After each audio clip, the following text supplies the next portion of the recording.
Shalom, kembali lagi bersama dengan saya Thomas Sanjaya dalam Renungan Harian GKKB. Saya bersyukur sekali pada hari ini kita boleh kembali datang bersama-sama untuk mempelajari firman Tuhan. Saat ini kita mau mempelajari satu tema yang sangat menarik, yaitu hidup melajang.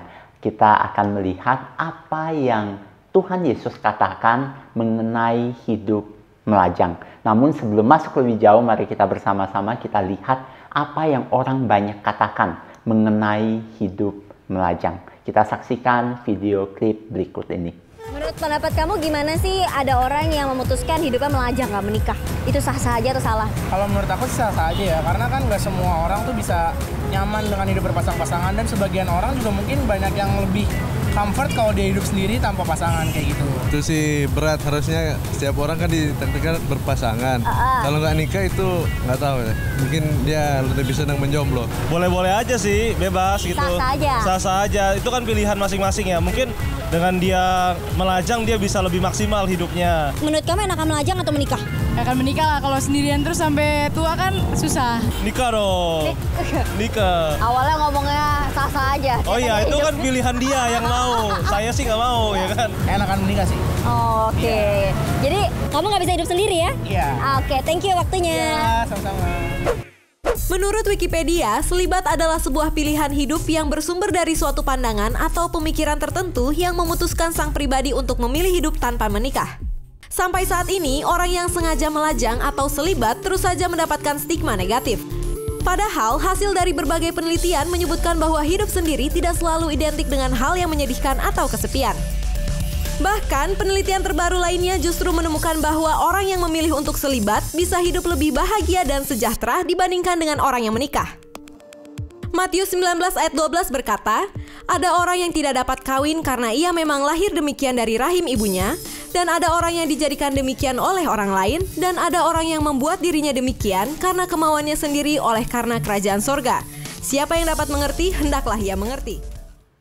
Dalam video klip ini terlihat bahwa hidup melajang pada awalnya bukan suatu cita-cita, karena banyak orang tidak menginginkan hidup melajang pada awalnya. Namun ketika menjalani hidup ini, berbagai macam hal terjadi di dalam hidupnya dan dia memutuskan untuk hidup melajang. Karena apa? Mungkin lebih efektif jika hidup sendiri. Mungkin dia lebih dapat berkarya jika dia hidup sendiri. Mungkin hidupnya lebih lagi mempermuliakan nama Tuhan jika dia hidup sendiri, dan dia bisa hidup lebih bahagia daripada dia menikah. Di dalam video klip tadi juga dibacakan satu ayat firman Tuhan yang diambil dari Matius 19 ayatnya yang ke-11 dan 12.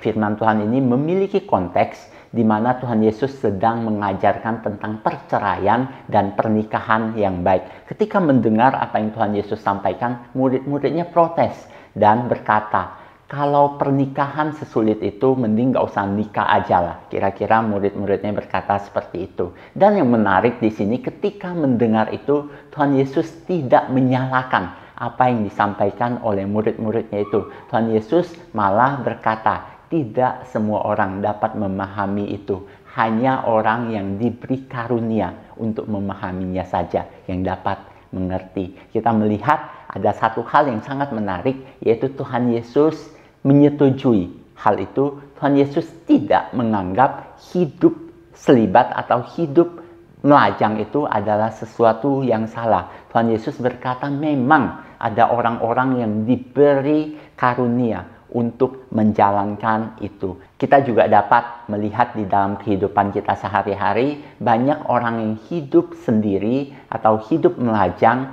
dapat menjadi berkat untuk banyak orang, dapat hidup dengan begitu baik. Karena apa? Karena memang mereka diberi karunia untuk hidup sendiri, dan mereka melakukan segala sesuatu dengan sangat efektif di dalam kesendiriannya itu. Namun tidak semua orang memiliki karunia seperti itu. Jadi kalau kita tidak punya karunia seperti itu, jangan. Tapi kalau kalian punya karunia seperti itu, lakukanlah. Itu akan menjadi lebih baik. Dan mungkin di antara kita juga ada saat ini masih sedang mencari.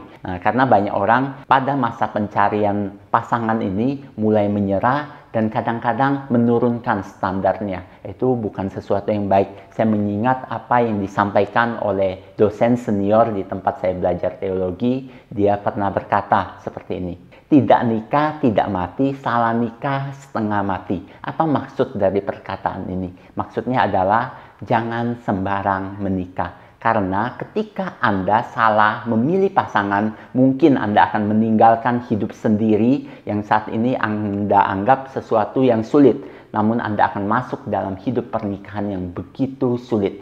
Jadi jangan sembarang memilih pasangan. Jangan sembarang menikah. Karena itu akan menyebabkan sesuatu yang sangat menderita. Sembari mencari pasangan, sembari mempersiapkan pernikahan, saya merekomendasikan kita untuk baca satu buku yang judulnya adalah Not Yet Married. Ini adalah buku yang sangat baik untuk mempersiapkan kita masuk di dalam hidup sendiri atau hidup berkeluarga nantinya. Di mana kita diajak untuk hidup bahagia di dalam kesendirian kita dan mempersiapkan masa depan kita dengan baik.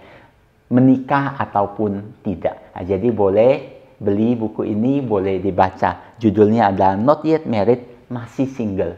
Ini adalah buku yang sangat baik, boleh dibaca. Kiranya renungan hari ini boleh menjadi berkat untuk kita semua. Tuhan Yesus memberkati kita semua. Soli Deo Gloria.